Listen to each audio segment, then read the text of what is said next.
Graphing linear equations. A linear equation is an equation with two variables, the x and the y. And we've already seen that and how it works with the grid. That when graphed, they're going to form a straight line. All of the solutions of the equation will lie on that line. You must find at least 2 points and then connect the dots. The value of one variable depends on the other. And hopefully that will remind you a little bit of a function, because when something is dependent upon another, that can create a function.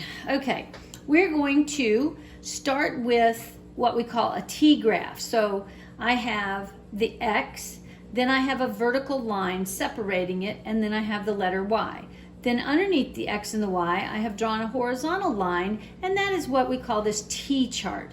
And now underneath, I'm going to plug in numbers of my choice to see about finding out how I can graph this line. So here is the equation that they've given me. Y equals 4x minus 3. Again, y equals 4x minus 3. And they want me to be able to graph this. Well, I get to choose any numbers I want, but you can't choose both the x and the y at the same time, only choose one. I'm going to start with the number 0, and I'm going to put the 0 in the place of wherever I see x. So I'm going to go back, and I am now plugging in, and what my formula says now, or equation says now, is y equals 4 times 0 minus 3. Now I'm going to do the math. Y equals 0, because 4 times 0 is 0, minus 3. So ultimately, y equals negative 3. That is what I have put into my t-chart. So my first coordinate point is 0, negative 3. And I can go down here to my little coordinate grid that I've made, and 0 tells me how far to go left or right. Well, I don't go anywhere. I stay right in the center. That's called the origin of this graph. But then the next number says negative 3, so that means I have to go down to negative 3. So I've done that, and I put the point there. Now I need to find one more point in order to be able to make a straight line. I don't know which direction my line should go. So now I'm going to pick another number, and I'm going to pick the number 1, putting it in place of the x, and solving for y. So here it is in my example of B. So I have y equals 4 times 1 minus 3. Well, 4 times 1 is 4.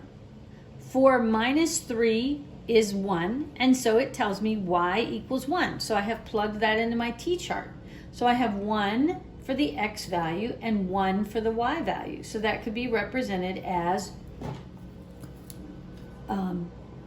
1, 1 in parentheses, and that is what you see when I plotted this. So I went to the right 1 space because it was a positive 1, and then it told me to go up to a positive 1 space, and that gets me at the coordinate 1, 1, and now I can connect those two dots, and now you can see where the line goes. Now the other thing that's important about this line, we're going to talk later on about slope, but because this is starting, the furthest point left is low, and then I am going in an upward fashion as if I am climbing a hill. This is called a positive slope.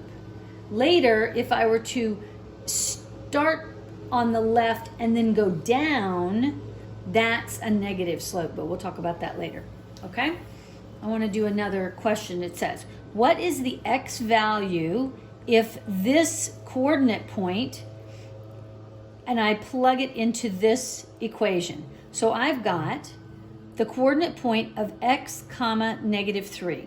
So we're saying we don't know what x is, but we do know that y is negative 3. Here is my equation. 2x plus 2y equals negative 8.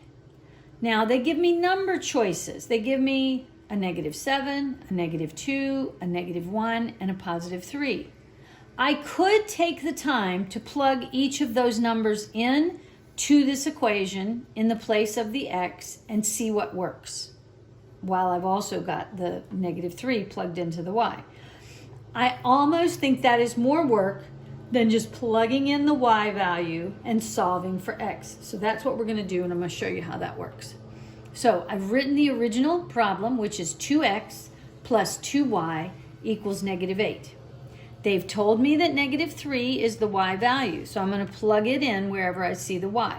So I now have 2x plus 2 times -3 equals -8, which now I have 2x plus -6 equals -8. Because I have this -6, I need to add 6 to both sides. I'm doing the inverse operation now. The 6's cancel out, leaving me 2x on the left equals a -2 on the right. So I want to divide by the number 2 on both sides. That 2 cancels out, leaving x equals -1. So that tells me then I can go back up to my answer choices and see that the answer choice should have been this -1, and I didn't have to run through all of the others. I really think this is probably the easiest way to do that. Okay. All right, here's another example of a question you might encounter. Which of the following shows the graph of this equation? Well, here's the equation. X plus 2y equals 2. All right, we want to look at, all you'll see is the line on these graphs. And so what you want to do is pick a point, any point on the line, and plug it in to the equation and see if it works. And when I say any point, so in this first one, I took this point right here, and that point is +1, and I did not go up at all, so it is a 0. So the coordinate point is did I say +1? Is -1, 0. So those are the points I'm using.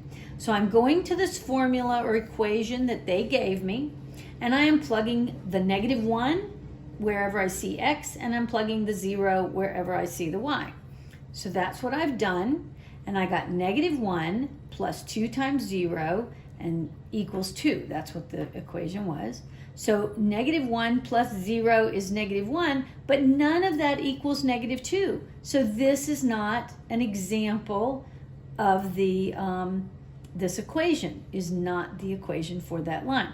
So I'm going to go over here to my second one.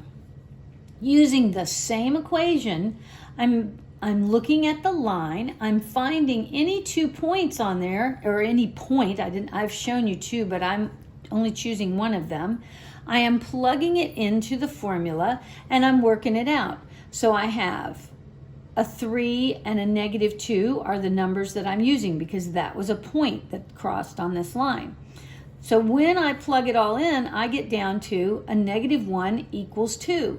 Well, those two things are not equal, so this is not a solution for this. So I'm going on down. I'm going to go to letter D, because we'll come back and I'll show you C is the correct one. But let's go to D a second. I picked another pair of numbers, 1 and a 1. I'm plugging them in. I get down to the bottom where I've got 1 plus 2 equals 2. Well, 1 plus 2 is 3. 3 does not equal 2. So no, this cannot be right. All right, letter C of my examples is right. So let's look at what I chose. I've got a 0 and a 1 are the coordinates I'm using. I'm plugging 0 into x. I'm plugging the 1 into the y, and I'm doing the math. So it says 0 plus 2 is 2. And I was supposed to be equal to 2, and because I finally got 2 equals 2, I'm exactly right. And if I want to, I could go ahead and plug in the other coordinate. Let me try that. I have x plus 2y equals 2. I'm going to use the coordinate of a 2 in the place of x. I had a y, and I'm putting y in as 0. All right, so this now tells me 2 in the x position stays fine, But 2 times 0, that's what happened when I put a 0 in the place of y, gives me a 0. And 2 plus 0 is 2, and 2 does equal 2. So both of these coordinate points works, which is what you would expect, because all of the points on a line are supposed to be true for the equation. So find a point on each line where it crosses at a crosshair and use the coordinate pair that you get to plug into the equation to see what satisfies the equation.